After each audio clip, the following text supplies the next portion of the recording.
माननीय बहन जी उस समय साइकिल चलाकर समाज को जोड़कर और लोकसभा के चुनाव तक उन्होंने साइकिल से ही प्रचार किया है। तो वो समझती हैं जब जब आंदोलन हुआ है सिर्फ उसमें एसी, शेड्यूल कास्ट और आपका अल्पसंख्यक, मुस्लिम समाज और अति पिछड़े के बेटों पर एफआईआर होती हैं और सबके केसेस वापस ले लिए जाते हैं। वो कितना ही जीनियस है, पढ़े लिखे तेज हैं, लेकिन जब वो नौकरी में आते हैं उनका चरित्र प्रमाण पत्र नहीं बन पाता है, वो नहीं निकल पाते हैं। इसलिए माननीय बहन जी अपने समाज के युवाओं के भविष्य से नहीं खेलना चाहती हैं, इसलिए इस तरह वो काम कुछ नहीं करना चाहती हैं जी। यही वजह है कि माननीय बहन जी रोड पर नहीं उतर रही हैं, चूँकि उससे इस समाज को नुकसान छोड़ करके कोई भला होने वाला नहीं। कि जब मुजफ्फरपुर में दंगे हो रहे थे, मुजफ्फरपुर जल रहा था और उस समय सपा की सरकार थी यूपी में।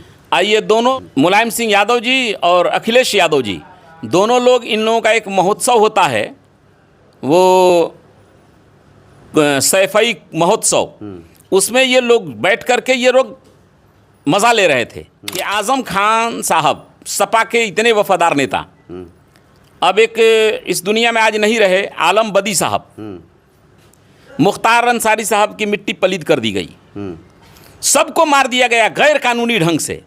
इस पर कभी आपने अखिलेश यादव जी या सपा के किसी नेता को प्रखर आवाज़ में, प्रखर अंदाज में कभी बोलते हुए आपने देखा है? नमस्कार, मैं हरेंद्र बसंत और आप देखना शुरू कर चुके हैं धम्मा भारत टीवी।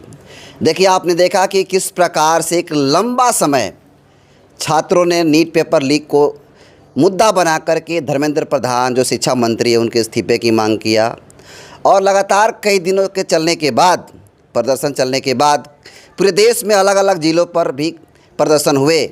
उसके बाद धर्मेंद्र प्रधान इस्तीफा देते हैं, उसके बाद दूसरा कोई शिक्षा मंत्री बनता है।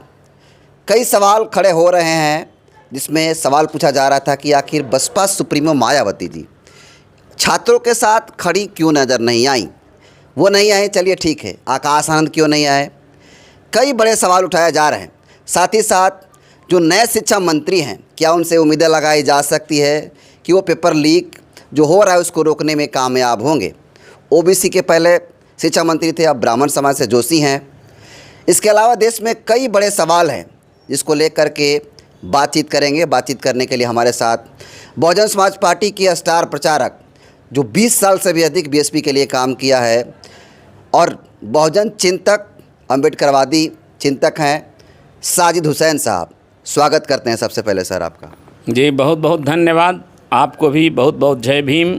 और आपकी धम्मा टीवी और हमारे छोटे भाई, प्यारे भाई, जन जन की आवाज़ को जन जन तक, दिलों तक पहुंचाने वाली, उनके दिल की दबी हुई आवाज़ को पब्लिक डोमेन तक पहुंचाने के लिए आप धम्मा टीवी और आप बसंत भाई हरेंद्र बसंत जी को भी आपको बहुत बहुत धन्यवाद, शुक्रिया आपका। चलिए सीधा सवाल, इधर उधर ना बात करते हुए सीधे सवाल पे आते हैं। केंद्रीय शिक्षा मंत्री धर्मेंद्र प्रधान जी इस्तीफा देते हैं, उसके बाद नए शिक्षा मंत्री बनते हैं प्रहलाद जोशी जी।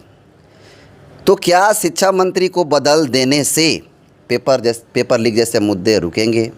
कैसे देखते हैं इस पूरी घटना को? देखिए, मंत्री बदल देने से, चेहरा बदल देने से कुछ नहीं होने वाला है जब तक उनका विचार न बदल जाए।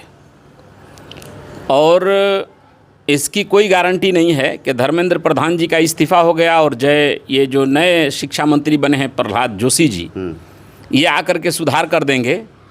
ऐसा कुछ होने जाने वाला नहीं है। इससे देश को कोई लाभ होने वाला नहीं है। इस तरह की बहुत सारी देश में घटनाएं घटी हैं, लेकिन उस घटनाओं से आंदोलन करने वालों को कुछ फ़ायदा नहीं मिला है, ये इतिहास में देखा गया है।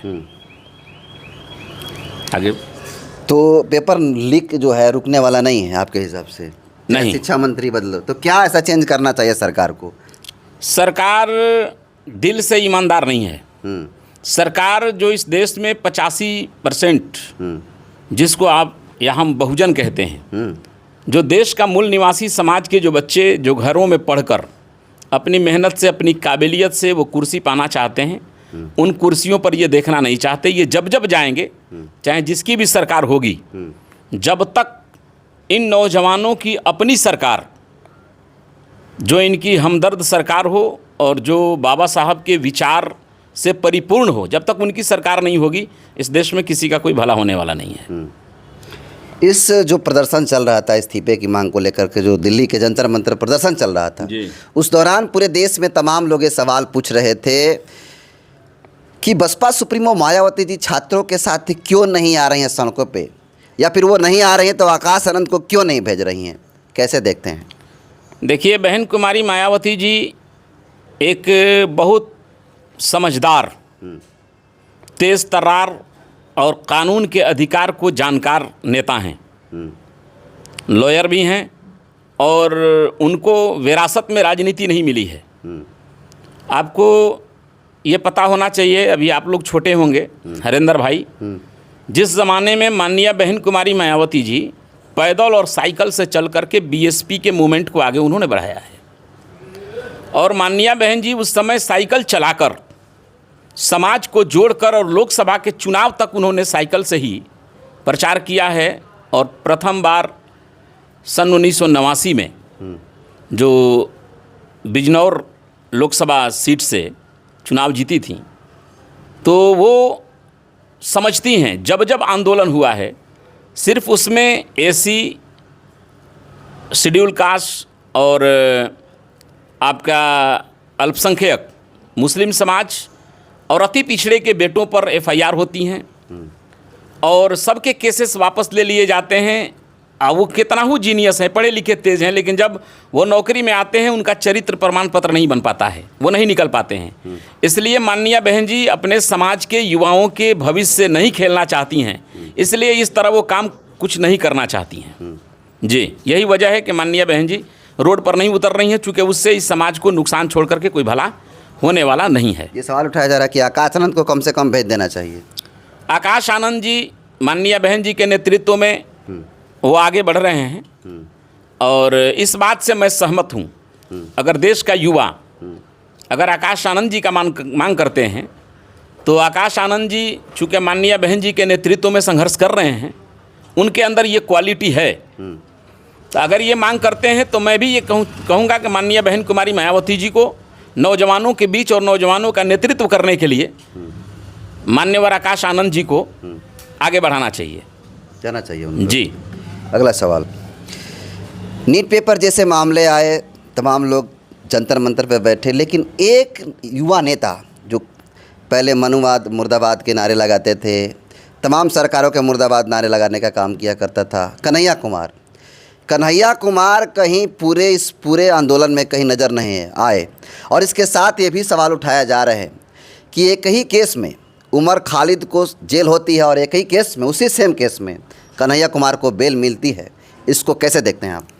देखिए बसंत जी, यह इस देश के लिए और देश के नेताओं के लिए और ख़ास तौर से न्यायपालिका के लिए यह बहुत चिंता का विषय है कि जिस केस में एक ब्राह्मण का बेटा, उस पर भी वही आरोप हैं, वो लोकसभा का चुनाव भी लड़ लिए और वो नेता भी बन गए, वो बाहर घूम रहे हैं, और उसमें मुसलमान का बेटा अभी तक जेल में सड़ रहा है। उमर खालिद हैं, वो जेल में हैं, और बहुत सारे, एक नहीं कई, अभी तो मुसलमान की बेटी एक रिहा हुई है।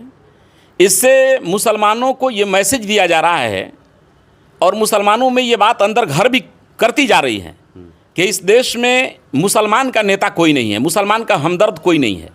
मुसलमान का वोट सबको चाहिए, लेकिन मुसलमान के दुख दर्द में कोई शामिल नहीं हो रहा है। क्या बात कर रहे हैं? यूपी में अखिलेश जी हैं और बिहार में राजद के लोग हैं। अच्छा, आप अखिलेश जी की बात करते हैं, आपको यह जानना चाहिए कि जब मुजफ्फरपुर में दंगे हो रहे थे, मुजफ्फरपुर जल रहा था और उस समय सपा की सरकार थी यूपी में, ये दोनों पिताजी मान्यवर ये मुलायम सिंह यादव जी और अखिलेश यादव जी, दोनों लोग, इन लोगों का एक महोत्सव होता है, वो सैफई महोत्सव, उसमें ये लोग बैठ करके ये लोग मज़ा ले रहे थे। और दूसरी बात मैं ये कहना चाहूँगा कि आज़म खान साहब, सपा के इतने वफादार नेता, अब एक इस दुनिया में आज नहीं रहे, आलम बदी साहब, उनके यहाँ जो बच्चों को उन्होंने खिलाया होगा राजनीति में, उनको कुर्सी पर नहीं बैठने दे रहे थे। इसका वीडियो वायरल हुआ होगा, आप लोग भी देखे होंगे। मुख्तार अंसारी साहब की मिट्टी पलीद कर दी गई, सबको मार दिया गया गैर कानूनी ढंग से। इस पर कभी आपने अखिलेश यादव जी या सपा के किसी नेता को प्रखर आवाज़ में, प्रखर अंदाज में कभी बोलते हुए आपने देखा है? नहीं देखा। एक याद होगा कि अखिलेश यादव जी के कुछ रिश्तेदार, उनके लोगों पर, करीबी लोगों पर ईडी का छापा पड़ा। जब ईडी का छापा पड़ा, सुबह में उन्होंने प्रेस कॉन्फ्रेंस करके कहा, जोगी जी को इंगित करके, कि बाबा हमें मालूम नहीं था, लेकिन आप पर भी 75 से 80 केसेस हैं। आपको जितना हमारे साथ करना है कर लीजिए, लेकिन इस बात के लिए तैयार रहिए कि जिस दिन सरकार बदलेगी आपके ऊपर भी कार्रवाई होगी। और उस दिन के बाद इतिहास गवाह है कि किसी भी सपाई नेता, सिवाय मुस्लिम को छोड़ करके, किसी के यहाँ अगर कोई रेड पड़ा हो, किसी पर कोई आवाज़ गई हो, तो ये आवाज़ मान्यवर अखिलेश यादव जी ने मुसलमानों के लिए बुलंद क्यों नहीं किया?